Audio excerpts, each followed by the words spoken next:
Hi there, thanks for checking out this video. This will be a bit of a longer video where I go through every single feature of the app as the game is running and explain what it does. I've seen a fair few people now either misinterpret or misunderstand the data that the app provides, so I thought I'd make just a bit of a longer video where I go more in depth about it all. So I'll be jumping into a custom game, and through the power of programming, I've added all my favorite like YouTubers, content creators, famous Siege players to join me in this lobby. So yeah, let's get started. So at the start of a game mode that includes a banning phase, the app will automatically come up with the smart bans. And in custom, ranked or unranked, it'll also pop up the map stats feature. So the map stats feature basically asks a bunch of questions and allows you to track your data over time. It does require you to actually answer these questions, otherwise the app doesn't know what's going on, right? It wouldn't know which team you're on, and it wouldn't know which map you're playing. So if you're annoyed by these pop-ups, just turn off the feature completely. Turn off R6 map stats. That's the easiest way. I've seen a bunch of people leave it on, but then dismiss the pop-ups, and that's a you get the annoyance of the pop-ups without the actual help of it tracking your data. All right, we're in a banning phase, so let's talk about the smart bans. The bans here are a calculation based on all the operators that the enemy team plays and all the operators that your team plays. And it tries to find operators that the enemy players use a lot, but that your team doesn't use very often. And that way you can ban an operator that they rely on, but that doesn't really hamper your style at all. I'd highly recommend taking a look at the settings, smart ban settings, and you can select the ignored operators. These are operators that the app will never suggest to ban. So for example, rook and dock might be a couple operators to certainly select here, because, well, obviously if you ban a dock, people are just going to be playing a rook. If you ban a rook, people are just going to be playing a dock. So the second part of the R6 smart ban is the full analysis. This graph right here is generally what I look at when I decide what to ban. Ranked from left to right is the most banned operators as recently published by Ubisoft. So the most banned operator on defense was Mira, followed by Melusi, followed by Echo, etc. And then the height of the graph is how much the app suggests you ban an operator for this specific matchup. So your team versus the enemy team, right? So as you can see, the enemy team rarely uses Echo, and they rarely use Clash. So banning Clash is probably not a good idea. Banning Echo either. Mira, on the other hand, might be a good idea. So it kind of helps you compare a bunch of the default bans and see which one might be the best ban right now. Like Kavera's in here because Kavera gets played a lot in silver, gold area. Once you go higher up in the ranks, Kavera becomes completely irrelevant. But like, yeah, especially for comparing an Echo versus a Clash ban, this is very interesting. I think if I'd put Bikini Body on the enemy team, Clash would have been really high up. And if my team was like, hey, should we ban Echo? Should we ban Clash? I could have easily said like, let's ban Clash because they have, you know, a Clash main, or at least a few people that play Clash a fair amount. Speaking of maining operators, so these are the enemy players and their operator mains. When available, these operator mains are based on the last 500 rounds played by the player. So that would be, you know, depending on how often the player plays, probably about half of a season. So it's quite recent data that it uses. So if you main Jackal a year ago, but you don't anymore, then it won't show up here anymore as that you're a Jackal main. It tries to be quite relevant. However, if it doesn't have a lot of recent data available, then it'll use the data for the entire Siege career of the player. Hovering over it, you can see exactly what it's based on. So this one's based on 484 rounds tracked in total. So that's all the rounds it knows about for GetFlanked's account. So that's the mains. And then over here you got your atypical operator use. So these are 4 highlights, what the app could find of interesting data, um, where where the enemy players are outside of the meta. So it compares the operator use of the enemy team against the average operator use of all players on Siege for the past week or so. So the enemy team in this case plays almost 5 times as much Warden as the average team. And they play Pulse about 2 times as much as the average team, 2.5 times for Smoke, right? So this could be, if you see like Amaru jump out here, you know, okay, somebody's going to be trying some sort of ballsy rush strat with Amaru. So let's either take a look at the windows or put some Capcan traps on the windows or something. I wouldn't use this to see what to ban, but I would certainly use this to know how to play, inside the match and get some inside knowledge as to how to counter what they're doing or going to be doing. Target bans. So over here it highlights 2 operators that it could find where one enemy player uses that operator a lot and very effectively. So Reaper uses Smoke in 55% of their defense rounds, which is a lot. If you take every single operator and you play every single operator just as much, it would be around 4%, right? So he plays Smoke a lot, and he wins those rounds 61% of the time. Now for defense, I'd say about 55 to 56% is the average for defense.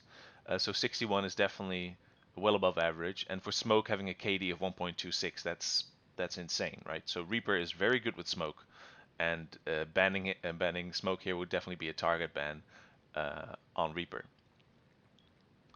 Let's talk about the R6 SmartBand score graph.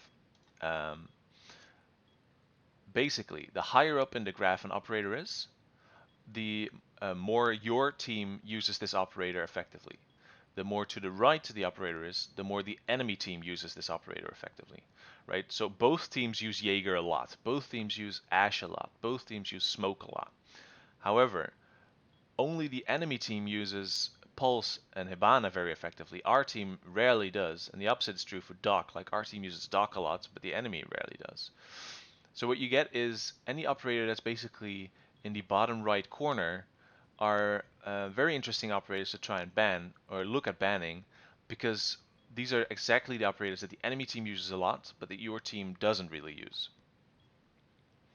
So you can ban them without shooting yourself in the foot, but hopefully you can counter their default strategies. And that's basically it for the smart bans. All right, so let's talk about the enhanced scoreboard.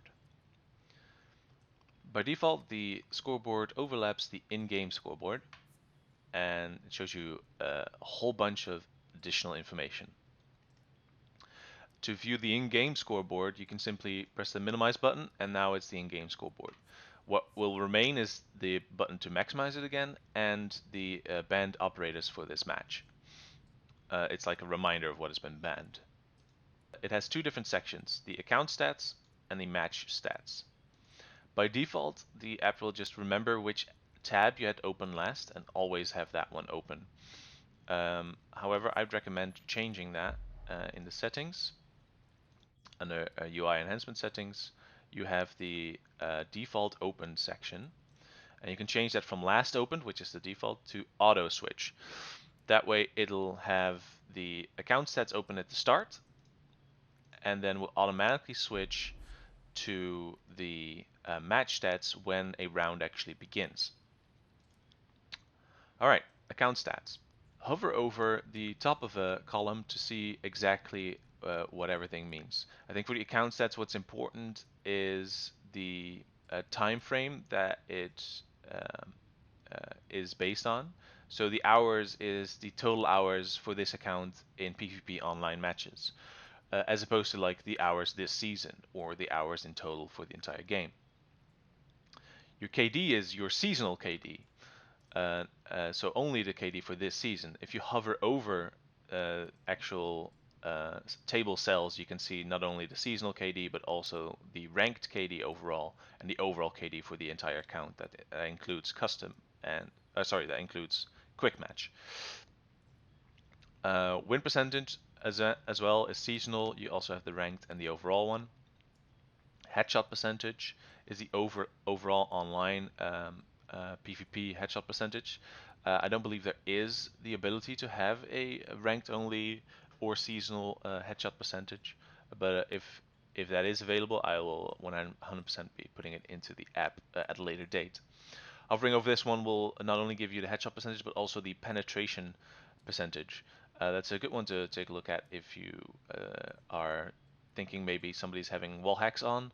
The normal penetration is between 5 and 8%. Like really good players might go all the way up to like 10.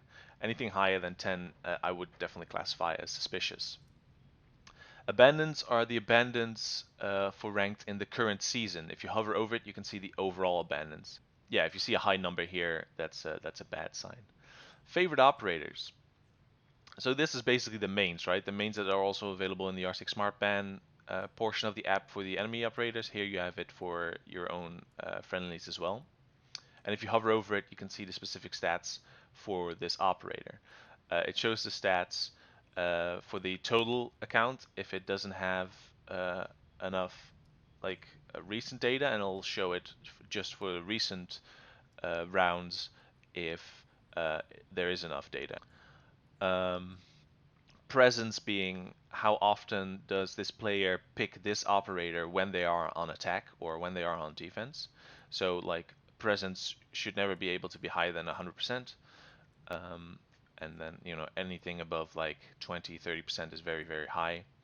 Win rate, like I said, for attack, anything around 45% or higher is good. For defense, anything around 55% or higher is good. And in the end, you just have the points, kills, and deaths that are in-game. Match stats. Let's go over each one over here as well. Again, you can hover over it for more explanation. Let's skip the match rating for now and continue on to the entry KD. So this would be your opening kills and your opening deaths. So how often are you the first to get a kill, and how often are you the first to die in a round? And you got your trade difference. This is the number of untraded kills minus the number of untraded deaths.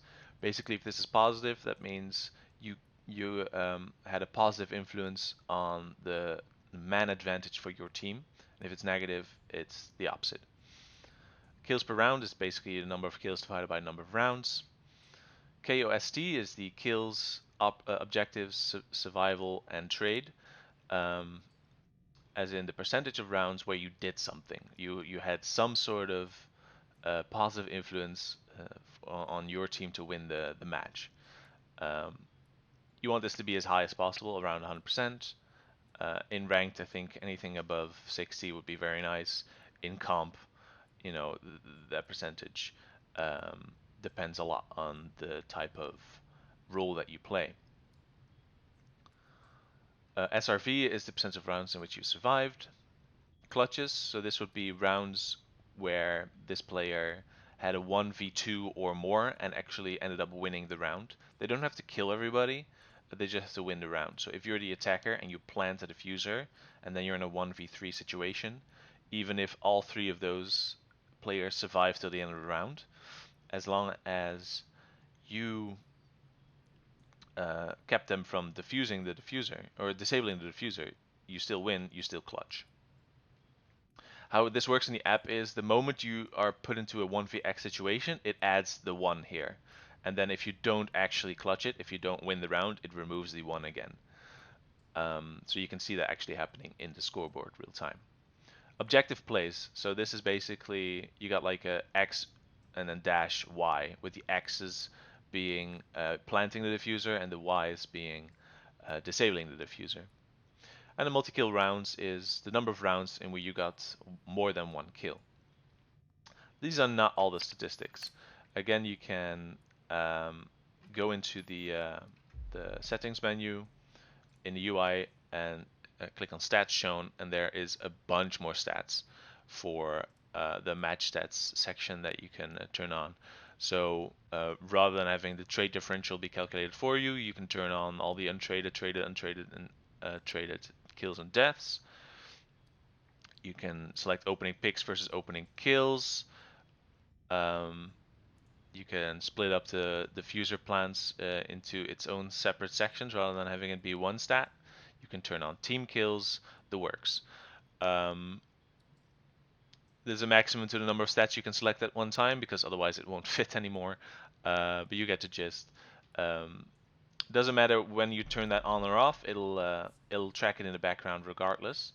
So now I've split up the untraded and traded kills into their own statistics, as well as added team kills, you see. The last statistic I haven't talked about is match rating. So this is heavily inspired by the Siege.gg Pro League player rating. It's very close to the same calculation as well. Basically, the higher this match rating is, it's like an overall statistic of how much of a positive influence you've had for your team on winning the match. It colorizes this on a relative scale, so the highest rating in the list will be green, the lowest rating will be red. You can also hover over the ranks to get more information about everybody's rank. And if they use the app, it'll show this little ping here, showing, you know, that they use the app. That's basically it for in-game. So let's exit the game and jump into the Analyst panel. So here we are outside the game. The moment you exit the game, the Analyst panel will show up. It has a bunch of different menus, and then actually a bunch of different features. So let's just run through them. In your account statistics, you can add all your accounts or your friends' accounts, doesn't matter, and you can see a whole bunch of information about them. Oh, I noticed that I just surpassed 10,000 kills on my account. That's nice. It shows your current rank and how far away you are from ranks either side. It has your MR history, a whole bunch of different statistics. It's basically a bunch of what the other tracker websites also do. Then you got your map stats. That's our unique feature set. It has all the maps that are in the ranked and the comp map pool, and then the data it has tracked for you. So as you can see, I've tracked a fair number of matches now on this account, which is nice because it allows me to see, you know, what am I good at, what am I bad at, and I think it's clear to see that I really like theme park, I really like border, I really like coastline, I really like Oregon, and I absolutely detest chalet, which is why I'm very happy that that's getting a rework, because I am absolutely horrible on that map. Outback is my best map in terms of getting frags. I'm very confident on attack on Outback. I don't know why. It's just, it feels like my kind of map. Versus something like Canal, where I'm very, I much prefer defense, and I'm not very confident on attack. So that's why my KD on Canal is 0.75. Not very good.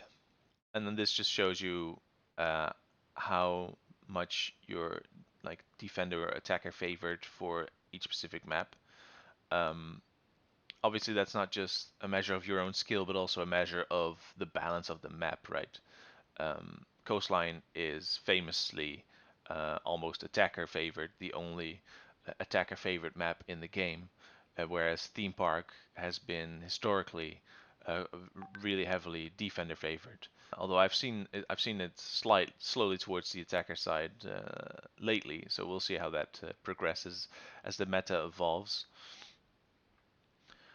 So this graph allows you to compare your stats for the current map versus that for all the maps, your stats, and versus the community average. So this is the statistics, the average statistics for everybody that uses the app. So you can see that we're on Bank right now, and Bank is definitely slightly defender favored. This is how often you win when you are certain team colors. So if I'm orange, I win on Bank 45% of the time. If I'm blue, I win on Bank 40% of the time. You can also notice that I've played orange 33 times and I've played blue only 5 times. This is still a known issue, I think, in Siege, where I am orange very, very often and I am blue very, very rarely.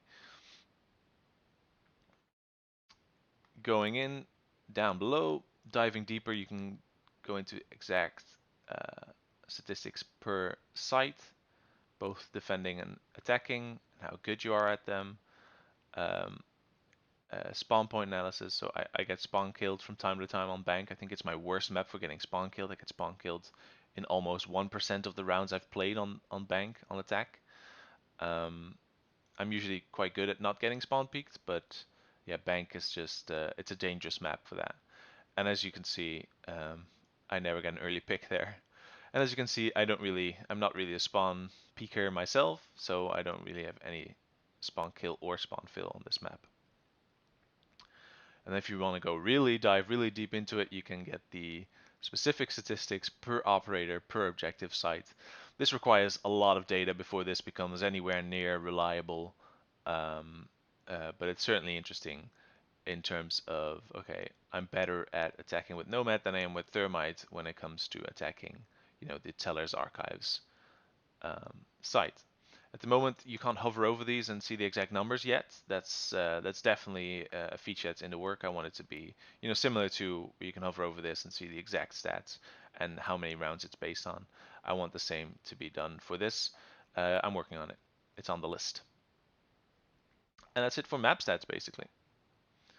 Let's switch over to operator stats. Um, yeah, basically you can select a time frame for how far back you want to look. So this is all the kills I made in the last month. This is the last week. This is yesterday, basically. And then you can turn it to per round or in total. So I got 5 kills with Melusi yesterday um, in 4 rounds. So I got 1.25 kills per round. So Pulse, I only played the 1 round, but I got a double kill, so that's 2 kills per round, right? So per round is definitely the more interesting graph, but also the more unreliable in terms of, yeah, your kills per round with Fuse are great, but I wouldn't recommend playing Fuse a lot because, it's really great because you played just the 1 round and got a double kill, right? So you can see I'm definitely an ace Wamai main. That's also shown here in the minutes played. So in the past month, I played almost 600 minutes on Wamai and 700 minutes on ace. Yeah, you can turn specific operators off and on. So I could turn on just the defenders, right? Or I can turn on just Castle and Dock and compare those two. And that's it.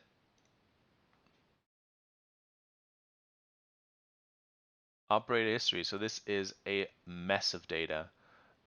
Not to mention, it's also a little bit broken because the Ubisoft API has been on the fritz at the end of this season. I've been assured that they'll fix it at the start of the next season. But as you can see, there's an issue with IQ, Ace, Melusi, and Kavera, where it's for some reason not showing the statistics correctly. So they kind of jump out at you. But if we can just turn off and focus on a couple operators here, you can see your performance over time, right? So granular is the current setting. So it'll just show you, okay, on this date or in this time, you played a fair amount of Ela, right? So I played a bunch of Ela between like June 8th and July 9th, and then I stopped playing Ela again. This is for like trends over time, and especially interesting to see like once an operator gets nerfed, what happens with your performance with him. Like Jaeger, for example. Jaeger got nerfed at the start of the previous season. His speed got reduced. So for somebody that's a Jaeger main, they could easily see, okay, how does that affect my performance? Now I rarely play Jaeger, so for me it doesn't really show anything. All right, let's dive into match history. So the match history is the latest feature and one I'm very proud of. It stores the last 10 rounds 10 matches that you've played in either ranked, unranked, or custom match. Um, and stores the outcome and also every single round and what happened in that round, when it happened, who got what kills, who got how much points, what's the objective that was played that round, how did you win the round, as well as all the performance stats that the app tracks in game. It also stores them for you so you can look them back. Um, So we can see I got 9 kills and 6 deaths this match, and we got a flawless round the first round, right? And an almost flawless round the last round. So yeah, there's a bunch of different icons. Obviously, this one means the diffuser got disabled. This one means the diffuser got planted. This one means okay, we won based on kills, so all 5 of the enemy team died. And then there's one that isn't shown here, right here, like we won this round because the timer ran out, basically. And that's basically it. That's all the features that the app has to offer. I highly recommend jumping into the settings and have a good look around. There's a bunch of ways to customize how the app works for you, as well as some important settings like the in-game aspect ratio that, if they're set incorrectly, could definitely mess with how effective the app is at doing its job. So yeah, take a good look around, and if you need more help, you can uh, go through the FAQ and the knowledge base. Join the Discord, and I'll answer any questions you have. And yeah, if you if you like the app, then please review it in the Overwolf App Store and give it 5 stars. I'd really appreciate that. So thanks again, and good luck. Have fun.